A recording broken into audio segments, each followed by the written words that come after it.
Hi, welcome to my new channel. Today you're gonna learn how to create the perfect wine list in just 3 steps. And if you already have a wine list and you want to improve it, this video is for you. For those who don't know me, my name is Davide Dellago, second best sommelier of Spain in 2019 and best young sommelier of Switzerland in 2018. But enough talking about me, let's move to the video.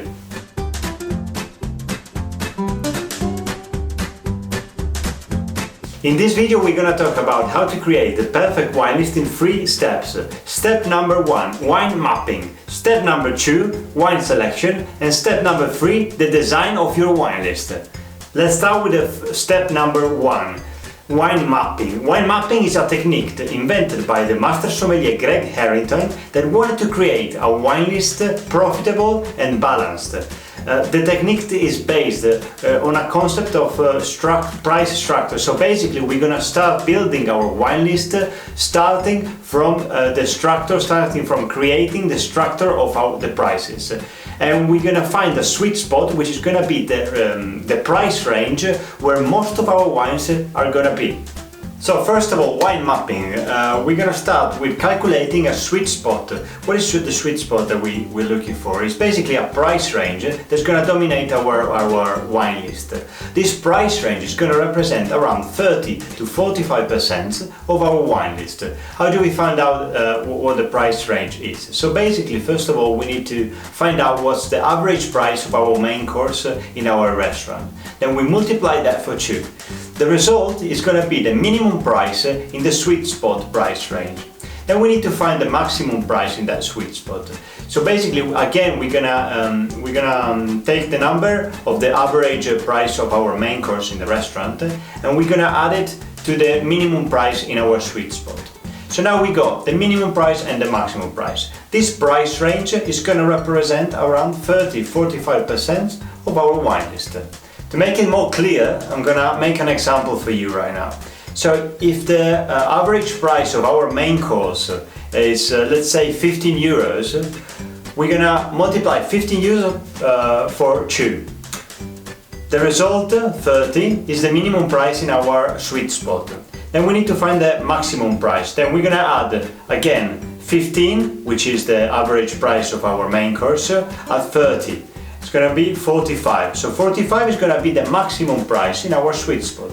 So we're gonna have a price range between 30 and 45 euros. And this price range is gonna represent between 30 and 45% of our wine list. So apart from the main category, main price range, we have a cheaper price range that we're gonna find basically subtracting the average price of our main course to the minimum price of the sweet spot. So from 30 we're gonna subtract 15 and we're gonna find 15. So the cheaper category is going to be between 15 and 30 euros. And then we have also a little bit more, another price range which is going to be a little bit more expensive. And basically it's going to go from 45 euros to 45 plus the price of the average main course. So basically to 60.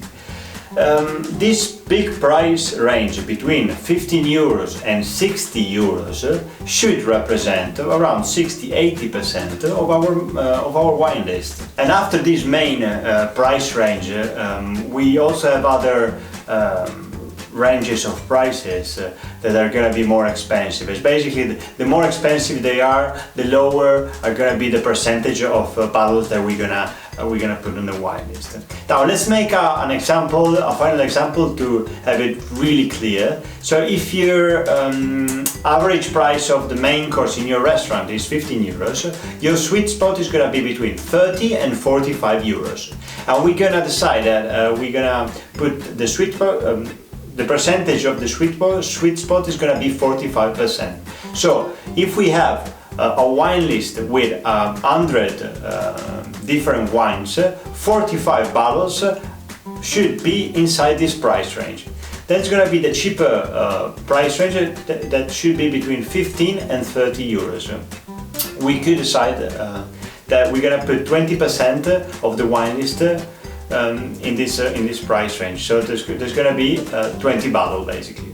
Then the other price range is going to be from 45 euros to 60 euros, and we decided we want 15% of the wine list in this price range. So it's going to be 15 bottles. Then again, from 60 to 75, another 15%. And then we have another 5% that we're going to put from 70 euros to all the wines that are a little bit more expensive. So 5 bottles basically is going to be from 75 euros upwards. How many wines, how many references should you have in your wine list? I'm not going to talk about this in this video. Of course, you're free to send me an email and ask me if you need any advice. I'm going to make another video about it. But in general, what I can advise you is that you need to take in consideration 3 main points. So the first one is your storage capacity, the second one is your business concept, and the third one is your team knowledge. So those are the 3 main points that you should take in consideration when you decide how many wines, how many references I want in my wine list.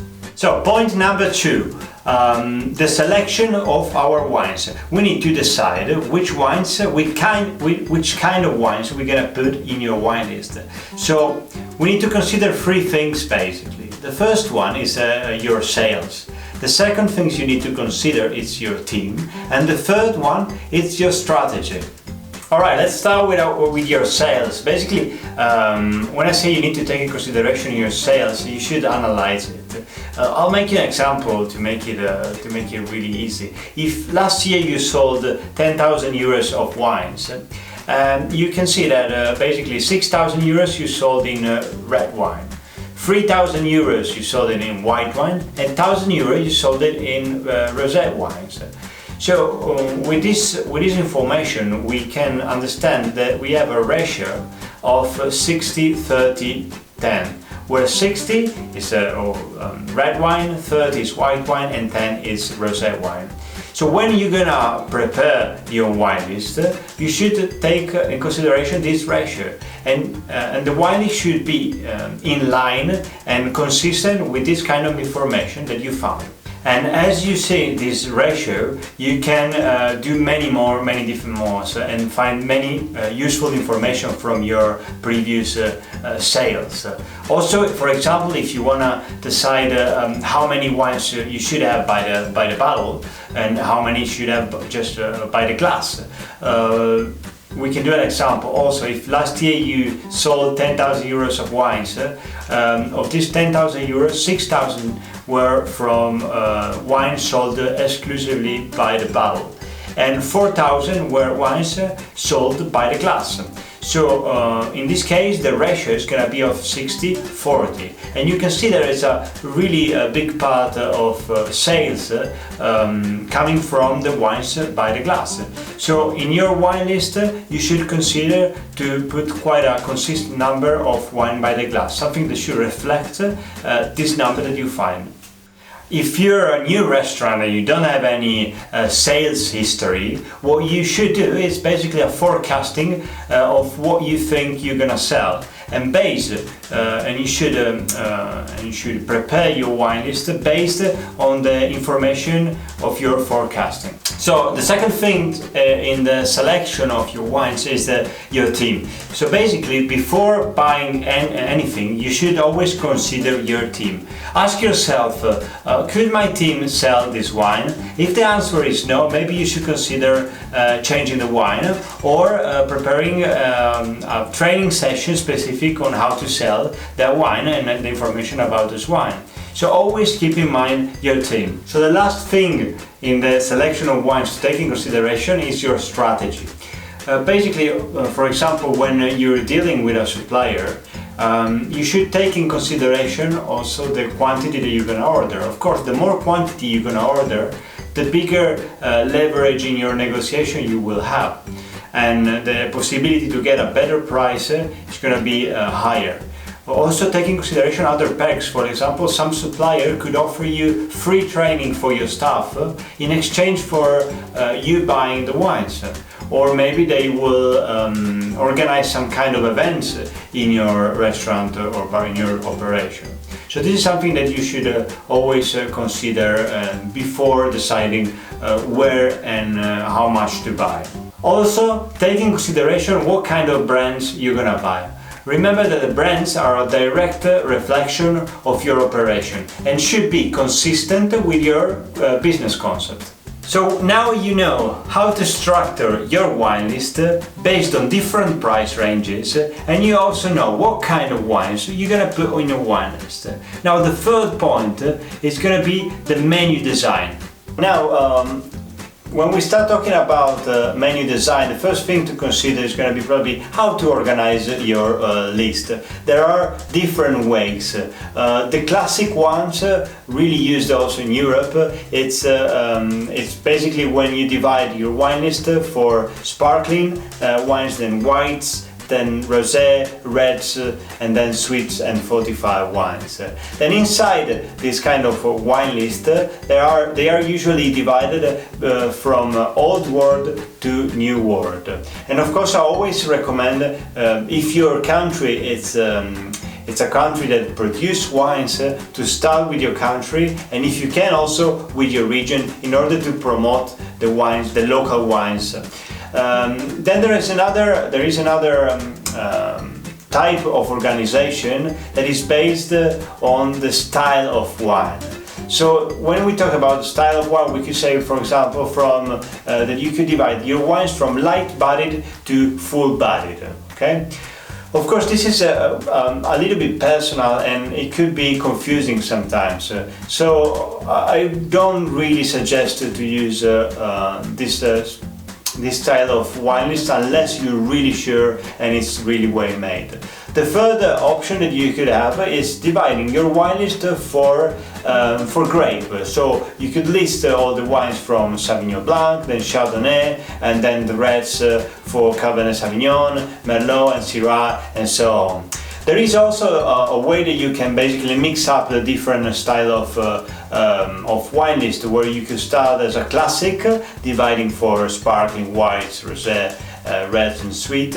Inside, of course, you're gonna have you could divide for old world and new world, but then again you could have a subcategory divided for grape inside of this classic categorization.